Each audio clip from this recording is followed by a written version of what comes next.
Assistant Treasurer Michael Sukkar joins me from Melbourne. Thank you so much for your time, Michael. G'day, Chris. Good to be with you. Now, are you happy to be in charge of this, or have you drawn the short straw?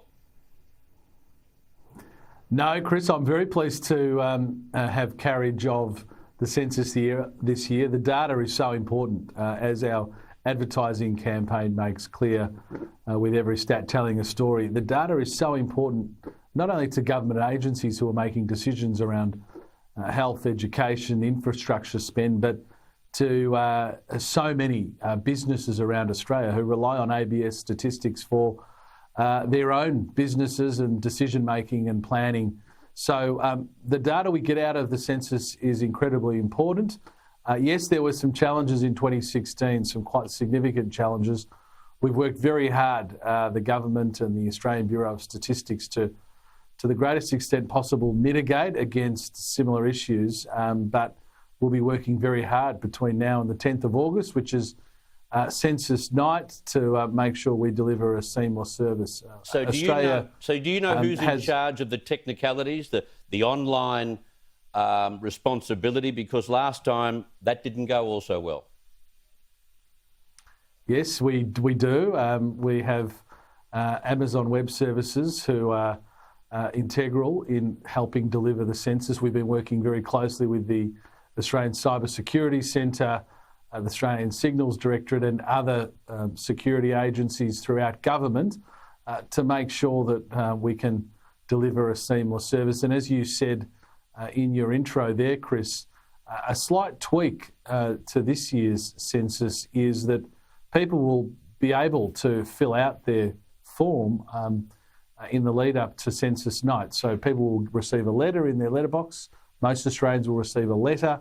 It'll give them a unique identifying code. They can get on as soon as they're ready to complete their census. If they know where they're going to be on census night, complete that form, get it done. That should take a bit of the pressure off the night, but that's not really the motivation for that, Chris. It's a decision we've taken to try and encourage people to do it and to, as I said, make this is an easier process for Australians as possible. What about if you're not connected online, you don't have internet access? What do those people do? There's about a quarter of people who we expect will complete hard copy forms. They will be able to request a hard copy form. Some areas of Australia will only receive hard copy forms, those with relative lack of internet connectivity. So for about a quarter of the population, we think they will require forms. If you do get a letter with a code, but you don't want to fill it out online, you'd rather have a paper form, there's a phone number you can call, or you can request it online as well, a hard copy to come to you. So we will do everything humanly possible to get the answers from Australians. We have a 95% response rate, which is high by international standards. We'll be striving to try and get that response rate as high as possible. So we won't allow any barriers to stand in the way. If people want a hard copy form, we'll get a hard copy form to them. There are a hell of a lot of Australians who wouldn't normally be in the country, who may have been expats returning.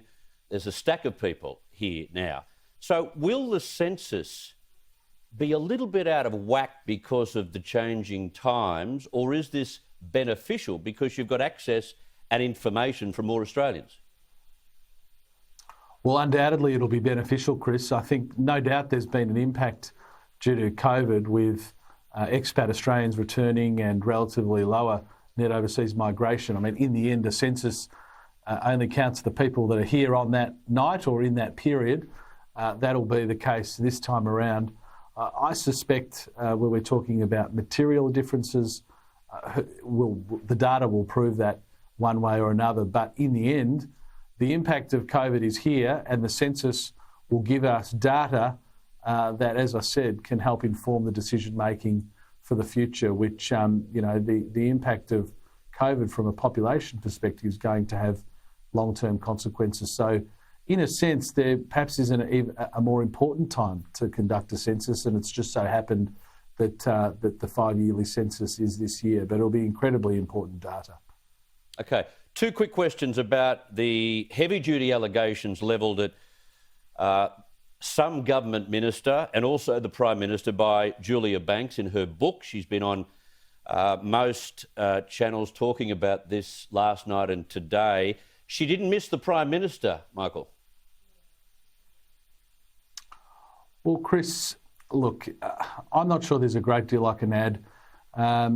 Clearly, there's some pretty strong political motivations that are going on. Julia Banks, a former colleague of mine, failed candidate at the last election, has been a fairly relentless critic of the government for a number of years now. She's got a book to sell. I think we all understand that she's out there trying to get as much support for that book as she possibly can.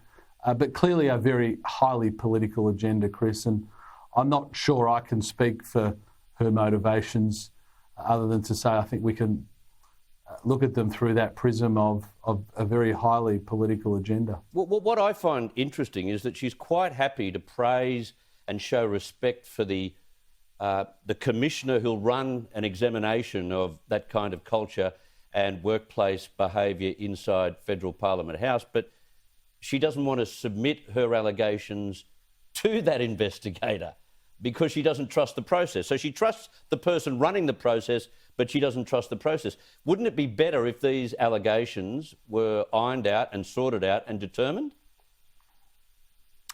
Well, again, Chris, I can't assess her, her motivations for the information she's disclosing. I think really they're questions for her, and for those sorts of issues, they are very personal. And in a sense, she has to account for those. I'm not going to make a judgment on it. The point I'm making is a bit broader in that Julia Banks has been a staunch critic of the government since she left it. She had a failed attempt at being elected at the last election. I suspect that didn't help her perception of the government. And so a lot of her criticisms of the government, I think, can be seen through that prism. As for her specific allegations, really they are personal to her, and only she can really answer those questions, Chris. Good luck with the census in August and all the very best. Thank you for your time. Thanks so much. Okay, Michael Sukkar. Well, now to your